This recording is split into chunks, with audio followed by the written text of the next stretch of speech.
Бисмиллахир-рахманир-рахим.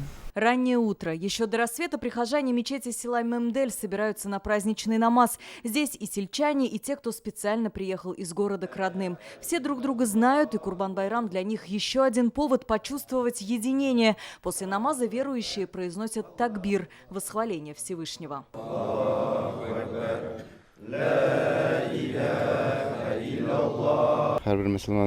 В каждой мусульманской семье Курбан-байрам ждут с нетерпением. Он показывает открытость нашей души, укрепляет нашу веру. Это один из наших основных праздников. Многие из нашей деревни на Сабантуй могут и не приехать, а на Курбан-байрам обязательно. На родной земле приносят жертвоприношения, поминают усопших, убираются на кладбище. Село в эти дни оживает. Курбан-байрам у нас тянется своими корнями к пророку Ибрахиму. Но у нас, вот, в частности, деревня Мемдель, Юртыш, альхамдулиллах, люди стараются придерживаться вот этого, режут курбан, стараемся раздавать вот это мясо.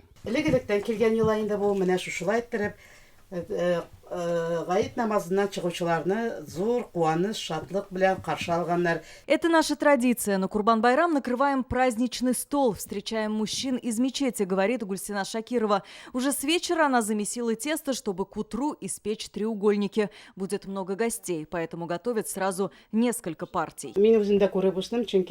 Когда я была маленькой, мама отправляла меня к соседям за бульоном, сваренным из баранины. Сейчас традиции храним мы и передаем своим детям и внукам. Тем временем мужчины начинают обряд жертвоприношения. Сначала обязательная молитва, которую читает имам местной мечети. Помыслы должны быть чисты, а сердце наполнено искренним желанием помочь ближнему, говорит Руслан Шакиров. Праздник Курбан для нас самый большой праздник после джума намаза.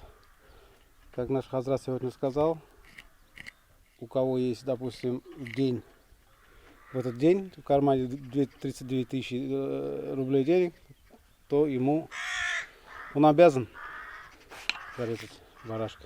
Человек всегда делает небольшие ошибки, грехи. Этих грехов, чтобы просил Аллах Тааля всех. Себе оставят треть мяса, остальное раздадут родным и нуждающимся.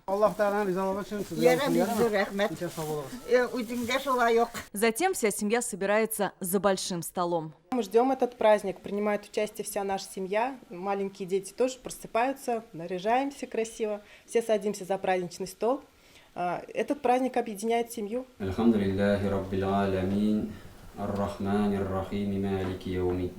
Итак, сегодня почти в каждом доме вместе собираются родители, дети, внуки. Сельчане говорят, это и есть почитание традиций. Принести в жертву можно не только барана или козу, но корову, быка и даже верблюда. Очень часто в таких случаях в обряде жертвоприношения участвуют сразу несколько семей. Курбан-байрам продлится до 11 июля, а значит, до этого времени можно будет заколоть жертвенное животное.